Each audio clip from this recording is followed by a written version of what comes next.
Apa boleh tidur setelah sholat? Apa boleh tidur setelah sholat subuh? Sebab di negeri kami musim hujan Ustaz, dingin. Sholat jam 5, setengah 6 sampai 7 masih gelap dan dingin. Lalok di rumah awak apalah salahnya? Misalnya lalok di rumah orang saya lah.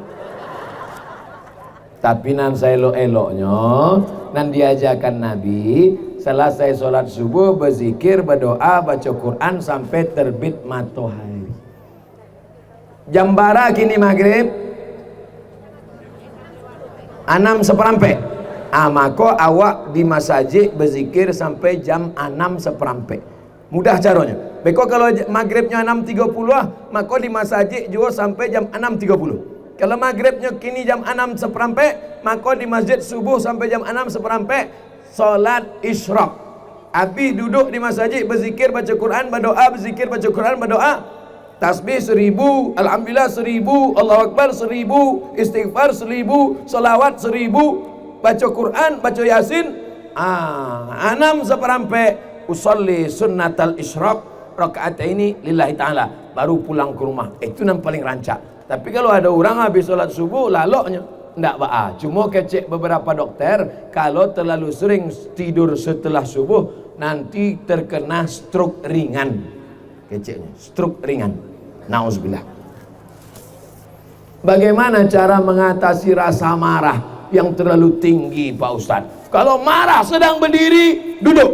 Kalau marah sedang duduk, baring. Marah itu gejolak api neraka, padamkan dengan air wudu, siram dengan air wudu. Sudah wudu ndak jauh padam, mandi awak. Ndak jauh padam, masuk ke lawi. Insya Allah bukan cuma marahnya hilang, urangnya hilang sekalian.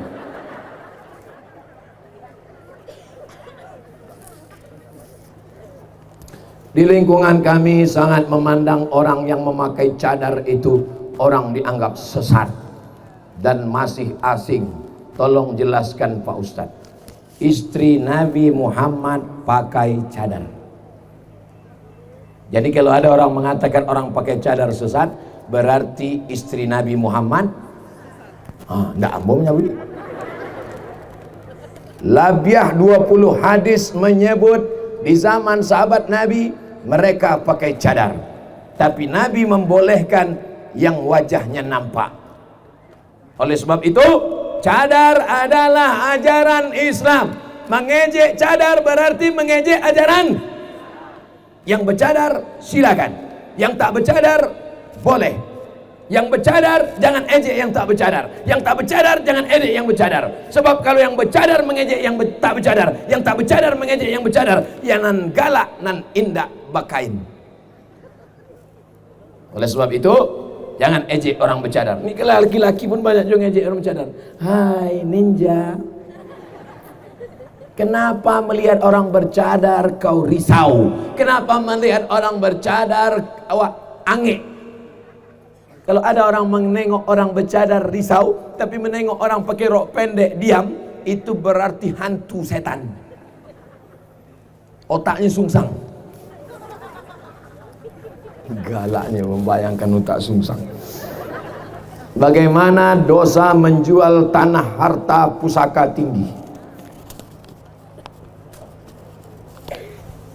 Ama awak nan padusi, ama awak itu padusi. Inyo mandape harato tinggi sawah. Itu bukan hak milik, tapi inyo adalah hak pakai. La yurazu wala yuhabu wala yuba'u.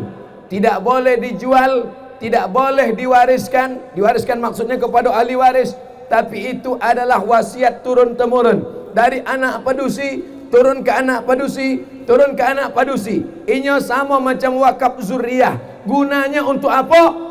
Supaya padusi Minangkabau tidak paralu kaluar nagari untuk mencari makanya insya Allah zaman berganti, musim berubah. Padusi Minangkabau sesusah-susahnya padusi orang awak tetap ada bareh. Dek apa? Dek ada harato tinggi tadi. Tapi kalau itulah dijual, maka anak cucu awak beko. Iyo kalau dapat suaminya nan kayo, iyo kalau dapat suaminya nan hebat, pejabat.